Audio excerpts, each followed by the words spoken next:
Hello everyone, Be the Amazing Greek here. Today I'm going to show you how to make a war club. A war club is a little bit different, and this is just my opinion, than a mace. The mace, we have the rod we use as the handle, and then we have an extended out weighted end. Here we have the washers, the medieval style, German style, you see that has the kind of spikes that go around it. And that's different than what we're going to make, which is the war club, which is the handle with a weighted end, not necessarily spiked. And right here, we're going to be using 1 1/4 inch by 3 foot oak dowels. Got that at Lowe's. Now they have a poplar dowels also, but that's a softer wood. You want to get the oak, that's a stronger, harder wood. The reason I got the 1 1/4 inch is because it happened to fit the metal stock that I have. I'd saved these scraps to make a flail, but they'll come in much more handy in a war club situation. So I'm going to make one for me, and my sister-in-law, or sister, Tam, she wanted one. Not real comfortable around the gun, so I asked her about this. She said that'd be a pretty cool thing. She'd feel comfortable with that. So I've sanded down the oak dowel, and what I'm going to do is take the stainless steel tube. I'm going to set up on the drill press, and we're going to drill a couple of holes just so I can run a screw in there and secure it. And then I'm probably going to put some 2-minute epoxy also on there just to help give it a good strong hold. And then once the whole thing is assembled and I have it secure, it doesn't really wiggle or anything. I just don't want when you swing it this to go flying off. I'll polyurethane the whole thing, including the metal, just to protect it from corrosion and stuff like that. So I'm going to set the drill press up and get ready to drill the holes in this.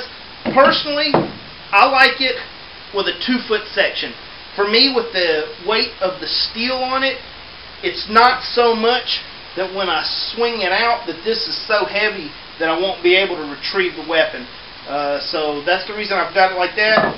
This piece here probably weighs about 1 pound by itself. So now I've got that on the end of a 2-foot shaft and can generate a great amount of force, and it'd be devastating to be hit with this. So we'll set the drill press up and make a couple of these real quick so you can see how to do that. 3-foot section of this oak dowel was like $6 is all it costs. So if you can get your hands on some scrap metal and go pick you up one of these sticks, that's all there is to it. So I'm going to set the drill press up and we'll start popping holes in it.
Alright, this tool right here is a countersink tool, and what it'll do is where I've drilled the holes already, I don't have this in here solid, I'll just set it in here. It will create the angle for these to sit kind of flat so that when I put this in here it's not sticking up like that. I don't know if you can see, but let me see. There you go, like that. So it'll help it to sit almost flush. So I just kind of, I got this knot tight in here, just kind of snug. I'm going to set this right there is where I need it. Clamp up a little bit. This tool you go slow. You don't have to go fast with it.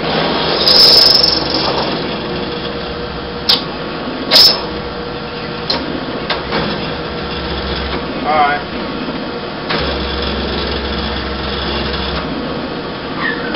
Looks like that stainless is a little too tough for that. Yeah. Alright, no big deal. It put a little bit of one. Yeah, let's add real quick. Yeah, that got really hot. That's not made for that. Not this material. Yeah. Typically softer metals and wood. It does a little bit. So we'll do the other one just for the heck of it. We're not going to go too much because we don't want to damage our tool. Okay, what I've done, I've taken some 2-minute epoxy and I've mixed it up. I've got my weighted piece of stainless in the vise so that when I put some epoxy here, slide it on, and it'll start to work its way down, then I can screw this in. So I'm going to put a little bit on the end of this stick here. And I don't know that you couldn't just use the epoxy and hold the metal on. I just myself wouldn't trust it that much. Just because it's not such a tight fit. The one that my wife has in her car, the metal is pressed onto a hardwood dowel, and it's not going to come off. I had to hammer it down onto it. So I know that one's going to stay. This, like I said, it's a little bit of just a nice slide-on fit. So I don't want to risk somebody getting hurt, the wrong person getting hurt by the weighted end coming off if this thing has to be swung. So a little bit there to help. I'm going to slide this in here. Slide it around a little bit. Let that stuff get on there. Alright, we'll go flush. See if you guys can see that. And then I'm going to insert the screws here.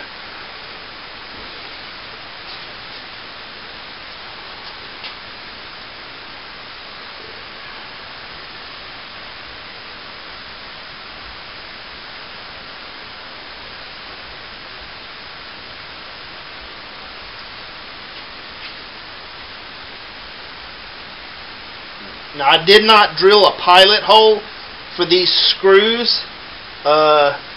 I don't have much fear of it cracking the wood because it's encased in this metal. What just happened? Look at that. Cheap ass screw, and it broke off in the metal. So I'm going to have to get a different type screw. That is jacked up. Alright, let me rotate this around a little bit. Wow. So, there's a lesson learned, people. Don't buy cheap-ass screws. This must be some Chinese shit. So, let me get some American-made screws and we can actually do this job. So, look. Everything around here. Made in frickin' China. What the hell, man? We can't even make screws in America no more? That's fucking ridiculous. My drill's made in the USA, and it works very reliably. Why are the Chinese taking over? Because we're too fucking lazy to make things. They sell us garbage, we make shit with it, then it falls apart. That's how they're going to take over. When all our shit breaks from this Chinese-made bullshit, then they're going to just fucking walk in here with a wrench and a screwdriver and take over the fucking country. Buy American, okay? Fuck that Chinese shit. Let's put an end to that. Back to the project. Makes me sick. There used to be something called pride in this country when I was growing up. Fucking cared about your country. Now everybody just wants to make a damn dollar. Maybe if I go fast enough, this piece of shit won't have a chance to break. Come on.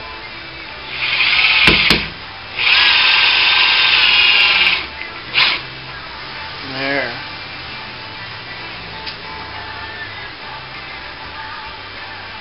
Everybody said, oh, it don't matter, we're all the same. No, we're not all the same. If we were all the same, we'd be called the same fucking thing. Why do you think I call myself the Amazing Greek? Look into the history of the fucking Greeks, alright? I'm proud of that shit.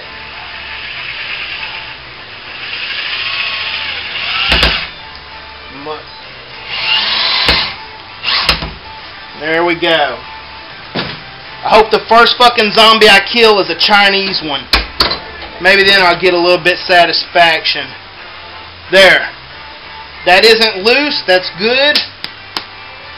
What I'll do is, like I said, I'll polyurethane the whole thing, even the metal. See, it's got a little bit of corrosion where it's been sitting out in my garage. So, even though it says stainless, it's just very resistant to rust. It's not going to not rust. You know what I'm saying? So, we'll do the second one, then we'll just polyurethane them. And there we go. Probably wrap this in sport tape just to give a little protection or grip there. And we'll be good to go. Alright, I almost forgot. About an inch from the end, we need to drill a hole for a lanyard so that this thing don't slip out of our hand.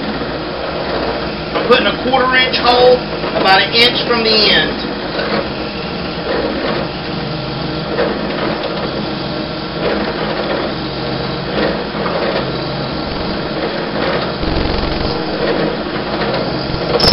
Alright, that's all it takes. That way, just to be safe, don't lose the wet. Alright, so I've got the sticks hanging now. I've got them polyurethaned. I polyurethaned starting at the top before I hung it so I could reach up there. Then what I did was I polyurethaned to about right here. Then after I hung it, I went around, polyurethane, got it down in this seam real good. Then polyurethane the metal. And then up underneath, I put a little bit extra on the top and then on the bottom. Right now I just got them hanging here. They look kind of like the kind of sticks you get off a broomstick, you know, with the polyurethane on them. So they're drying, and after they're done, I'll wrap them with, well, I might wrap them with sport grip tape. I may not. So we'll see how that goes. But I'm V the Amazing Greek. Thanks for watching this project. Real simple, real easy to make, very effective, and hope you learned something. Thanks for watching. I'll catch you next time.